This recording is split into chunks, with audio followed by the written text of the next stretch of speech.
tiene un power, ¿no?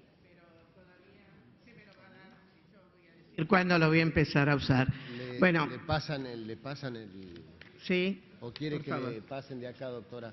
Sí, sí, me lo pasan ustedes, pero yo lo voy indicando. Perfecto. Muchas gracias.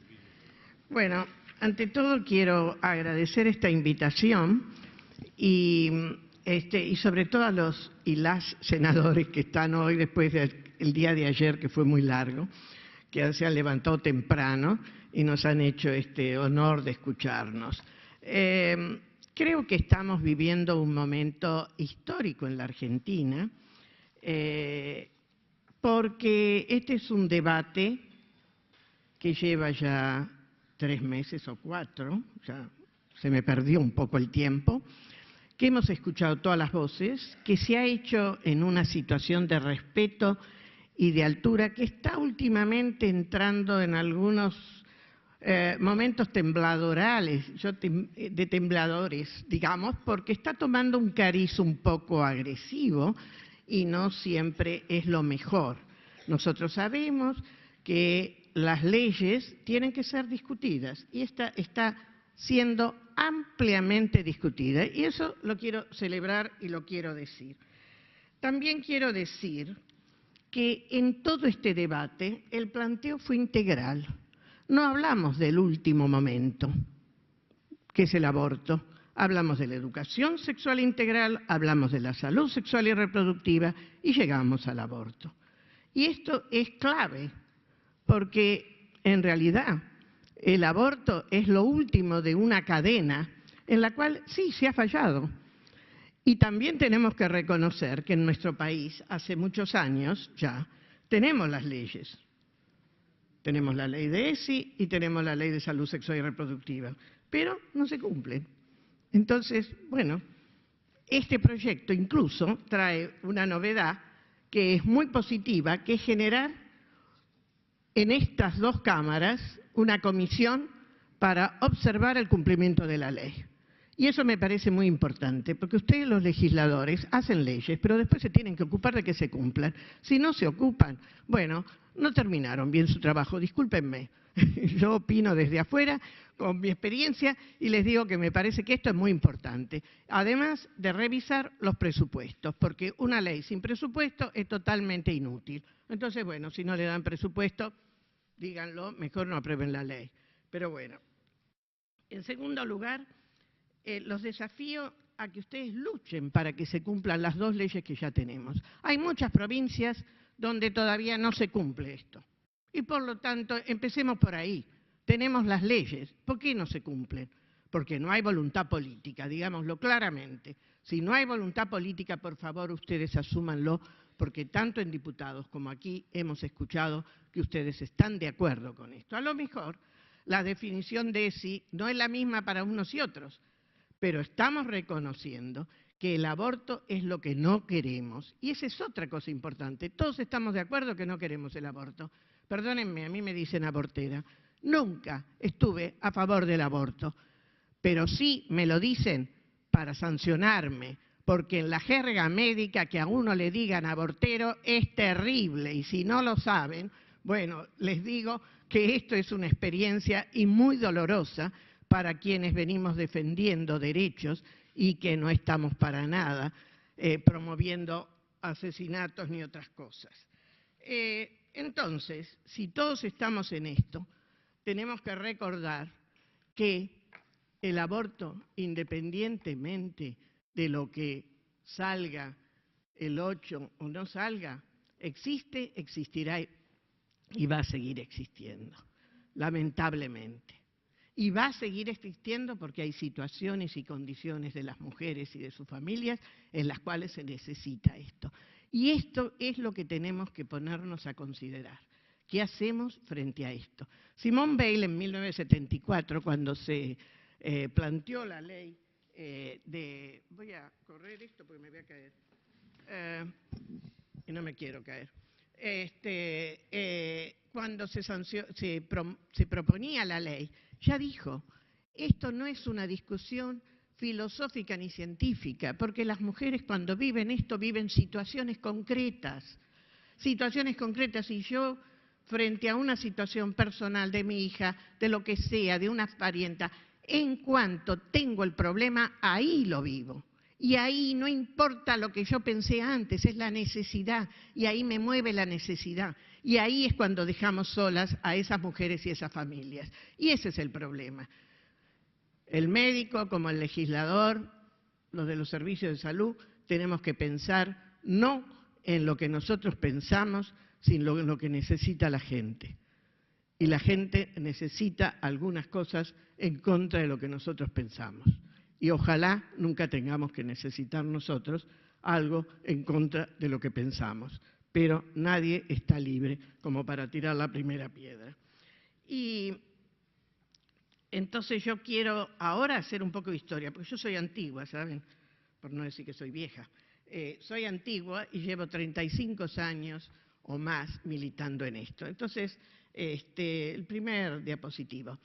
Cuando en el año 1983 recuperamos la democracia, uno de los valores, el primero, por favor, uno de los valores era atender a las necesidades de mujeres y niños, y sobre todo de mujeres embarazadas, y por eso la promesa de Alfonsín fue el Plan Alimentario Nacional.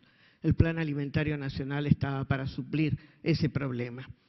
Luego, en el 84, tuvimos la Conferencia Internacional de Población en México, y ahí estuvimos representados. El siguiente, por favor. El gobierno estuvo representado por Juan Zurruil. Todos ustedes conocen a Zurruil por lo económico, pero él fue el secretario de Planeamiento y fue el jefe de la delegación. Y ahí tienen lo que él dijo en ese momento. Yo luego se los dejo esto, así que no se preocupen, pero quiero llamar la atención que en el último párrafo, ya cerrando la presentación, dice: miremos con signo positivo los cambios en el nivel de la fecundidad en tanto muestren que más familias están ejerciendo su derecho humano básico a decidir libremente el número de hijos que desean. Quiere decir que en el momento en que nosotros recuperábamos realmente los derechos humanos, ya estábamos hablando de esto. Pero la situación, ¿cuál era? Siguiente, por favor, a 1983. La situación era que teníamos un decreto que prohibía, dos decretos, el 654 del 74 y el 3839. Ninguno, es muy posible que ustedes no se acuerden, pero yo soy memoriosa y los quiero hacer recordar. Era del 76. Los dos prohibían acciones directas o indirectas de planificación familiar en los servicios públicos y en las obras sociales. Quiere decir que nosotros tuvimos prohibido hasta 1986, cuando conseguimos derogar el primero de los decretos que se llamaba López Rega, por si no se acuerdan, porque fue él el que lo llevó adelante. No podíamos en los servicios de salud públicos, no se podía ni hablar, ni aconsejar, ni indicar un método anticonceptivo, y menos en una obra social. En ese momento era importante las obras sociales porque teníamos un 80% de población o más cubierta. Entonces, esto realmente era un problema. Pero además de esto, no teníamos ese siguiente, por favor, y tampoco teníamos ley de salud sexual y reproductiva, ni esto que les digo. Entonces, nosotros trabajamos para eso. Lo digo porque yo tuve el honor de poder participar ahí. En el Ministerio de Salud, en el 87, se concretó un estudio sobre la mortalidad materna en la Argentina. ¿Por qué? Porque la tasa no bajaba y ese era un problema. ¿Qué pasa? Se hizo un estudio, que es un estudio con una metodología de la Organización Panamericana de la Salud, que se usó para la mortalidad infantil y también nosotros lo aplicamos para la mortalidad materna y en otros países también, que era revisar todos los certificados de defunción de las mujeres en edad reproductiva, ver las causas que ahí figuraban, estudiar las historias clínicas y entrevistar a la familia y entrevistar a los médicos. Ahí aparecía el problema de que las mujeres que habían muerto por complicaciones, por aborto, una por cada otra que aparecía en el certificado, no aparecía. ¿Por qué? Porque se había muerto después y ya no figuraba esto. Y segundo, que todas eran mujeres pobres que no tenían obra social. Se imaginan ahora la situación es mucho peor porque esto ha caído. Esto era en la ciudad de Buenos Aires, porque no se pudo hacer en todo el país. Pero esto es importante, porque luego se repitió aquí. En el año 2011 lo hizo el Ministerio de Salud de la ciudad, junto a la Sociedad de Ginecología de Buenos Aires, esto he visto, querido. Y entonces allí encontramos que por cada muerta que estaba registrada había 2 que no se nos habían pasado. Y eso porque, bueno, con los avances son mujeres que terminan muriéndose mucho tiempo después y tienen otros diagnósticos.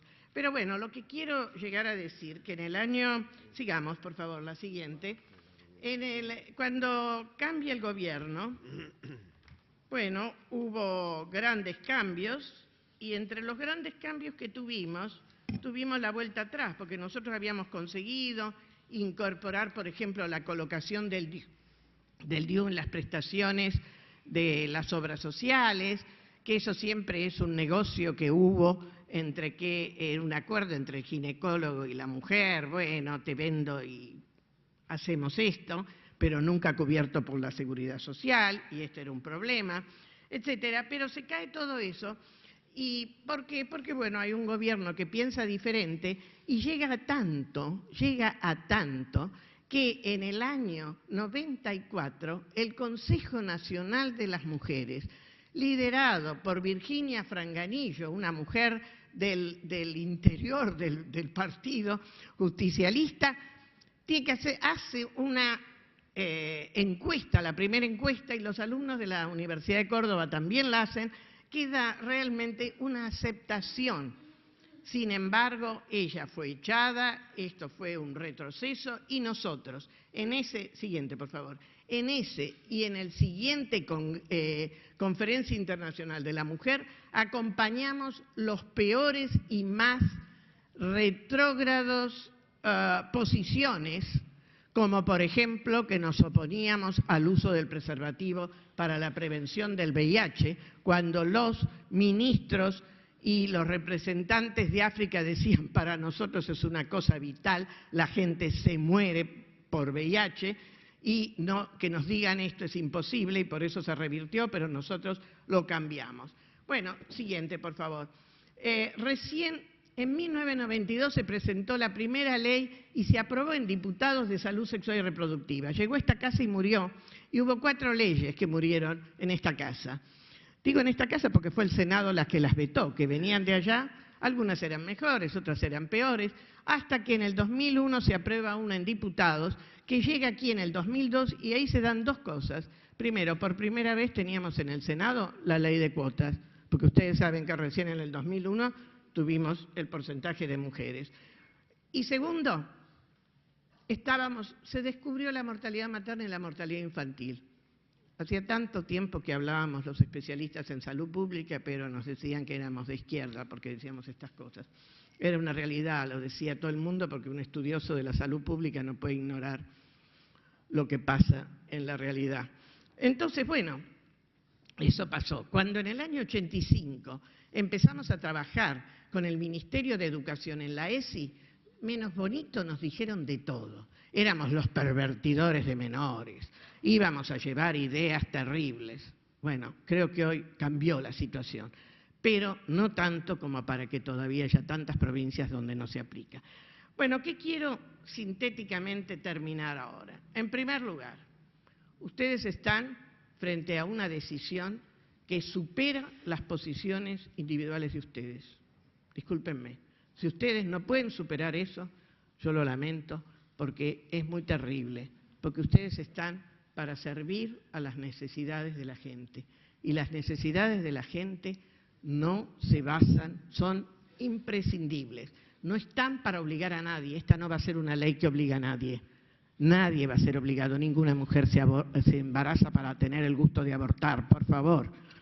Además, escuchamos que sí, primero, la definición de salud es una sola, discúlpenme, en 1948, creación de la Organización Mundial de la Salud, es una sola, lo lamento, no la podemos cambiar. Segundo, es el completo bienestar físico, psíquico y social, y no la mera ausencia de enfermedad, por si no se la recordaban. En segundo lugar, nosotros necesitamos que, Alfonsín dijo en el año 2004, discúlpenme que yo me refiera a alguien, bueno, a quien respeté toda la vida, pero que además lo respeté en las diferencias, porque no siempre pensábamos iguales. En el 2004 dijo él, yo soy católico, pero tengo que entender que no estoy a favor del aborto, pero tengo que entender que hay condiciones en las cuales se necesita dar una respuesta a la gente. Eso era unas palabras que creo que ustedes las escucharon mucho. Mucho hablamos también de la Constitución y de la no Constitución. Ya creo que aquí fue dicho todo. Yo no vengo a darles clase después de lo que ustedes oyeron, que es mucho más, e incluso ayer escuché a Saba que dijo algunas cosas muy claras. Así que bueno, uno puede estar en contra. Nos respetamos si estemos en contra o a favor. Pero lo único que les digo es que si esta ley no se aprueba, vamos a seguir con el statu quo. Yo no digo que esta ley sea perfecta, porque no hay ninguna ley perfecta. Y si no, les digo, cuando aprobamos la ley de salud sexual y reproductiva, mis amigas feministas protestaban, y aquí tengo alguna que puede ser testigo. ¿Por qué? Porque la educación sexual era solo para las escuelas públicas, que era más o menos 50%. Ahora creo que está desbalanceado y son menos. Sin embargo, en el 2006 tuvimos la ley de educación sexual integral y tampoco teníamos en la del 2002 la anticoncepción quirúrgica. En el 2006 la tuvimos. Quiere decir que las leyes se hacen andando, se perfeccionan andando. Y revisen incluso la ley de ESI y revisen la ley de salud sexual y reproductiva, porque hay algunas cosas que ya cambiaron y hay que adecuarlas. Entonces, las leyes se van haciendo. La perfecta no existe, pero lo que sí existe es la necesidad de dar una respuesta. El statu quo no es respuesta, porque el statu quo es enfermedad y muerte y dolor, porque la angustia de las mujeres cuando están en esta situación, y disiento totalmente con la experiencia de la que me precedió en la palabra, tengo muchos años de haber andado y de no estar detrás de un escritorio, sino en contacto con las mujeres, es terrible. Y no quiero que más mujeres lo pasen. Muchas gracias. Muchas gracias, doctora. Senadora Durango. Señor presidente, buenos días, doctora. Un lujo tenerla acá. Los que la conocemos de hace años y sabemos de su trayectoria a nivel nacional e internacional, sabemos de su trabajo, no solamente en este tema, sino en todos los temas relacionados con los derechos de las mujeres. Quisiera preguntarle a usted, que justamente ha recorrido muchos lugares del mundo, ¿cómo ve aquellos países que tienen ya legalizado el aborto y según su experiencia? Bueno, más que lo que veo directamente, senadora, es lo que aquí ya se ha mostrado de las cifras. Lo que es muy importante es el descenso de la mortalidad, que es lo mismo que con el SIDA, les cuento. El SIDA no se cura, el embarazo no es una enfermedad, pero el aborto genera enfermedad, cuando es séptico, clandestino y demás. Entonces, lo que se ve es eso, la disminución de la mortalidad y de la enfermedad. Y eso se ve en todo el mundo. También quiero decir que entre las cosas que han ocurrido en la medicina, el misoprostol no es nuevo y la mezcla no son nuevas, pero sí la aplicación más, y esto ha hecho que solamente con eso, primero, lo decide la mujer, sin interferencia de nadie. Eso es muy importante. Segundo, es una forma totalmente, yo le diría, fisiológica, en el sentido de que no invade el organismo ni con anestesia ni con otras cosas. Simplemente promueve un estímulo. Sí, hay que pasarlo, hay que asistirla a la mujer, hay que ver que esto no se complique. Pero bueno, tercero, que nosotros somos en la medicina en algunas cosas cavernícolas, porque el legrado uterino ya es obsoleto en todo el mundo y en África es obsoleto. Así que, digo, en los países más pobres, entonces nosotros somos obsoletos en algunas cosas y esto es, creo, lo que tenemos que cambiar. Esto no lo cambia una ley, pero sí la ley ayuda. Entonces, ayer creo que el ministro dijo claramente, esto tiene que ser droga medicamentosa, tiene que estar aceptada y esa es una deuda que tiene el ministerio. Lo tenemos desde hace muchos años en el ANMAT y no está reconocido el misoprostol. Hay que producirlo en el país. Santa Fe es donde se va a producir. Santa Fe tiene un laboratorio que podría producir todos los métodos anticonceptivos. Lo que necesita es apoyo para ampliarse. Yo tengo el gusto de conocer a la gente del laboratorio y la verdad que creo que hay que apoyarlos, porque sería una forma de abaratar costos y de tener calidad en métodos anticonceptivos y en este caso en el misoprostol. Y segundo, tenemos que empezar a entender lo que es la MEU. La MEU es un método totalmente no iatrogénico que hace vacío con una aguja, con una jeringa, digo, y con un balón y que permite la evacuación sin llegar, salvo situaciones muy raras, a tener que recurrir al legrado. ¿Qué es el legrado? El que trae todas las complicaciones y sobre todo la esterilidad en las mujeres, que es una de las mayores complicaciones de los abortos. No sé si con esto le contesté, senador. Senadora Brizuela. Gracias. Hola Mabel, gracias por venir. Bueno, sabes lo mucho que te aprecio, que te admiro y que te respeto en las diferencias. Quería decirte, bueno, por un lado que no te preocupes por el mote de abortera. A nosotros nos dicen, entre otras cosas, antiderechos. Lo triste es que lo hacen en base a una guía que está publicada en la página de IPPF, que explica cómo hablar sobre el aborto, y en las páginas 13 a 15 incluso determina los términos que hay que usar. Antiderechos es lo más suave, porque, bueno, hay otros calificativos que no voy a repetir, pero mientras uno esté tranquilo, sabiendo quién es, las cosas por las que lucha y las cosas en las que cree, digamos, que eso no te afecte. Quería hacerte una consulta.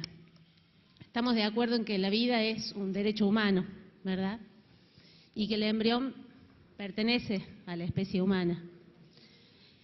¿Cuál es el hecho biológico que determina que un embrión de 14 semanas o menos no tenga derecho a la vida y que después de la semana 15 pasa a tener ese derecho progresivo a la vida, ¿no? Pido hecho biológico desde tu formación como médica. Bueno, primero te agradezco lo de que no me afecta lo de abortera, pero lo digo porque sí afecta para algunas cosas. Y creo que el ser muy independiente en el pensamiento incluso me ha impedido estar sentada con ustedes aquí o en la Cámara de Diputados. ¿Está? Pero bueno, lo aclaro, por las dudas. Porque sí, ser muy independiente en los pensamientos no es muy bueno para ser política, porque hay que ser obediente. Yo no soy obediente, eso es uno de mis problemas. Porque no soy obediente frente al no respeto a la opinión y el derecho de los otros. Pero ahí también te tengo que decir con lo que planteás. La embriología, que es la ciencia que estudia el desarrollo del ser desde la concepción en adelante, es una ciencia que, bueno, ha evolucionado desde que yo hice la carrera, hace muchos años ahora, ha evolucionado mucho, pero lo que sí plantea es cómo el desarrollo del embrión va teniendo, y sobre todo del tubo neural, va teniendo distintas manifestaciones.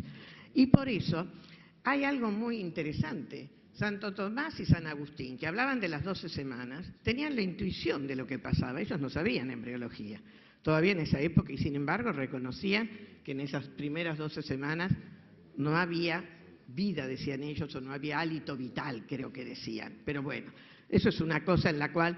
Pero sí lo que se ha dado es que no hay suficiente desarrollo y que entre la 12 y la 14 no ha cambiado. En la semana 15 no es que se acaba el desarrollo neural ni nada por el estilo, sino que va progresivamente. Y en realidad en el periodo, y como aquí creo que se los explicaron mucho mejor, no desde el punto de vista médico, sino también desde el punto de vista legal, esta progresividad se vuelve más conflictiva en el último trimestre del embarazo, y sobre todo porque la sensibilidad y la parte, digamos, más desarrollada del feto, ya ahí ya no es embrión, sino del feto, es en el último mes sobre todo. Por eso es que uno habla de que en el último trimestre ya es viable de alguna manera el feto, porque ya tiene bastante desarrollado los núcleos neurológicos, digamos, y sobre todo los núcleos de la base, que son los que te permiten respirar y que te mueva el corazón, digamos, como para poder ser autónomos. Pero en realidad los chicos 7 mesinos, incluso los 8 mesinos, no tienen totalmente completo el desarrollo neurológico, pero ya tienen estos núcleos de la base y algunas otras cosas más desarrolladas. Así que en ese sentido ahí está. Y creo que aquí no se trata de decir no hay vida. Lo que eso es una vida potencial.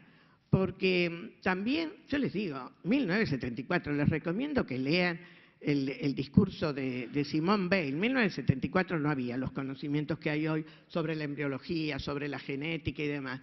Pero ella ahí plantea claramente y dice, en realidad, el problema es que se sabe que hay pérdidas naturales que ocurren en la época fetal que ni nos damos cuenta. El 40% de los embarazos se pierden en la segunda semana, ¿te das cuenta? Y ni nos damos cuenta. Son mujeres que tienen un pequeño atraso y de golpe en su menstruación, ni se han dado cuenta. Y hay otros que ocurren en la tercera, cuarta o quinta semana. Entonces, esto también da una idea. Y fíjate que muchas veces los fetos con malformaciones graves, y eso muchas de ustedes y de ustedes los senadores también deben tener familiares, porque ahora se ve que esos que ya aparecen con malformaciones graves se pierden espontáneamente, porque ya es como que la naturaleza tiene esa capacidad de eliminar lo que no viene fácil, digamos. Que hay vida. Hay vida, la cosa es la competencia la cuestión entre... sería la cuestión, el desarrollo neurológico, más o menos. Claro, y la competencia entre lo que es un conflicto de poderes. Aquí se los dijo que el MEG... La ponderación, exactamente. Se los dijo él, se los dijo creo que Gil Lavedra también. Ayer creo que Saba hizo un comentario al respecto. Toda la otra mitad dijo lo contrario. ¿No? Y que, digamos, un igual número de expositores nos explicaron lo contrario. Pero ¿sabés lo que es importante? Pero bueno, no es... No, lo que es importante es que quienes están a favor también reconocemos esto, porque si no, sí sería una barbaridad. No. Aquí nadie niega que hay un conflicto de derechos. Sí. Senadora Verazay. Buen día, bienvenida Mabel.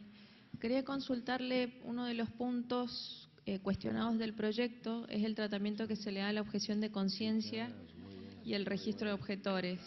En base a su experiencia, justamente porque miraba la cantidad de leyes que han atravesado, si se quiere, la objeción institucional o algún tipo de violencia institucional o traba burocrática o como se le quiera llamar, contarnos su opinión y su experiencia sobre cómo trabajar justamente respetando la libertad del profesional, el marco de hoy que es aprobar la interrupción voluntaria del embarazo.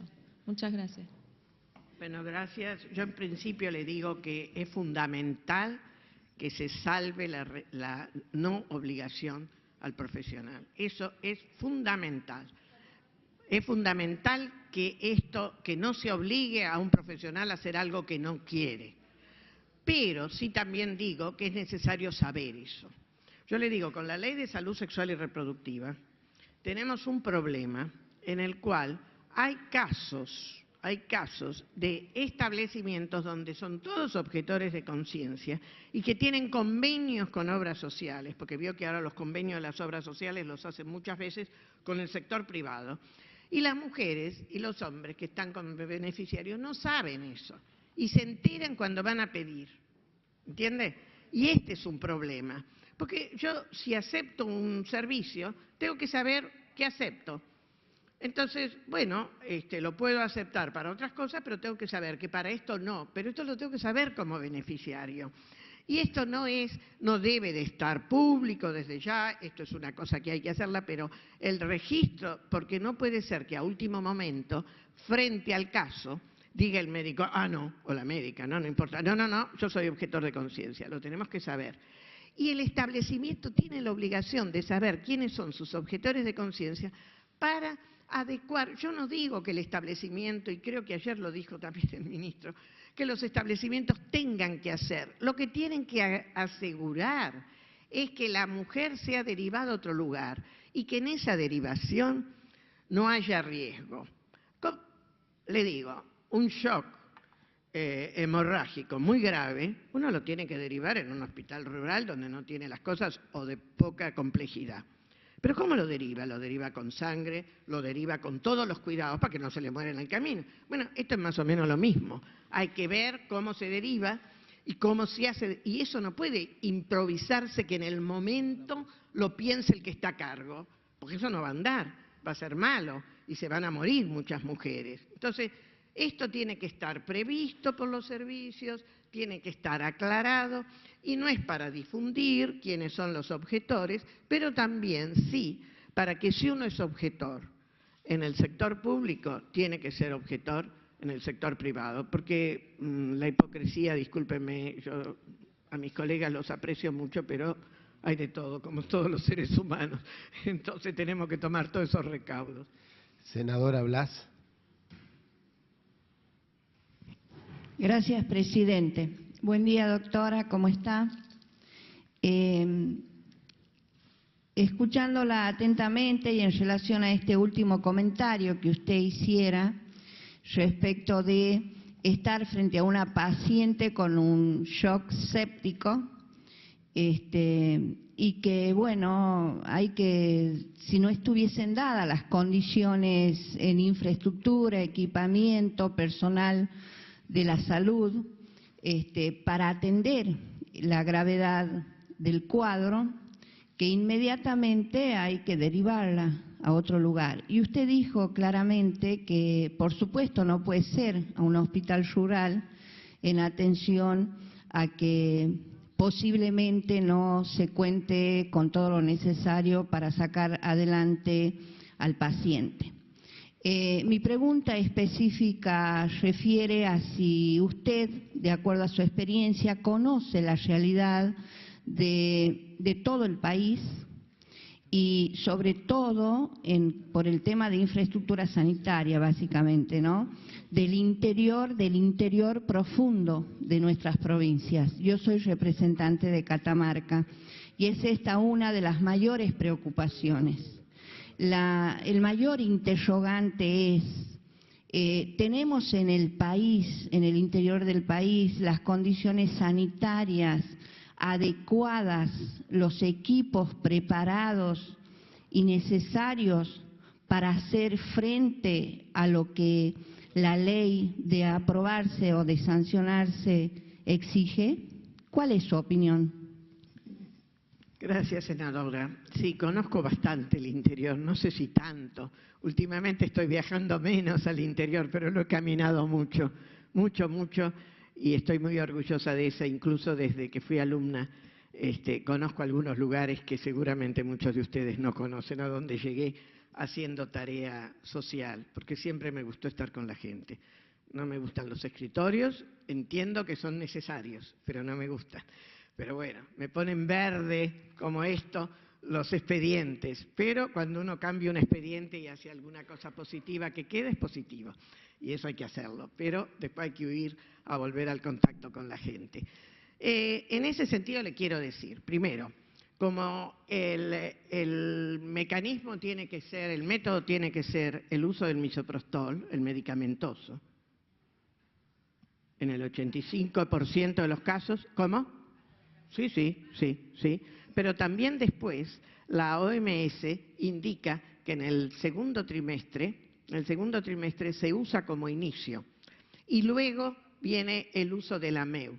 Entonces, lo que nosotros podemos no tener preparados en algunos de los hospitales más del interior es el mecanismo para después. Y ahí es donde yo digo lo de la MEU. Y por eso les dije que en África, donde no es exactamente un lugar donde tienen los mejores niveles de atención, al contrario, por eso a nosotros nos preocupaba que con el nivel de cobertura de nuestros hospitales, la calidad de los servicios y la calidad de los profesionales, ¿por qué la mortalidad materna no bajaba? Por eso nos preocupaba. ¿Qué pasa? Aquí hay algo. Bueno, el algo estaba ahí. Entonces, una de las cosas que creo que tenemos que entender es que eso se va a poder hacer en un alto porcentaje de casos en esos servicios. Claro que los profesionales van a necesitar capacitación, pero no es una capacitación tan específica como para el legrado, que usted tiene que tener anestesia, tiene que tener capacidades si se le complica una terapia intensiva, tiene que tener algunas cosas, tiene que tener sangre segura, tiene que tener una serie de cosas. Esto es más simple, lo cual no quita que puede haber casos que lo necesitan. Y por eso digo que lo que hay que hacer, y esto viene muy bien, por lo menos que se haga, que nos sirva para esto, porque en este país es muy difícil, hacer la cadena de transmisión, la red de atención. Ningún servicio puede hacer todo siempre. Entonces es muy bueno armar redes, pero redes reales para los casos que lo necesitan.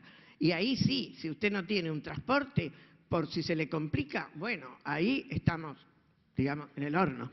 Tenemos que pensar otra cosa. Pero bueno, en muchos casos pasa. La otra cosa es que ahí el transporte está descompuesto o no hay combustible. Eso pasa. Y la ansiedad que genera eso. Entonces, los médicos rurales, una ambulancia que cuando está...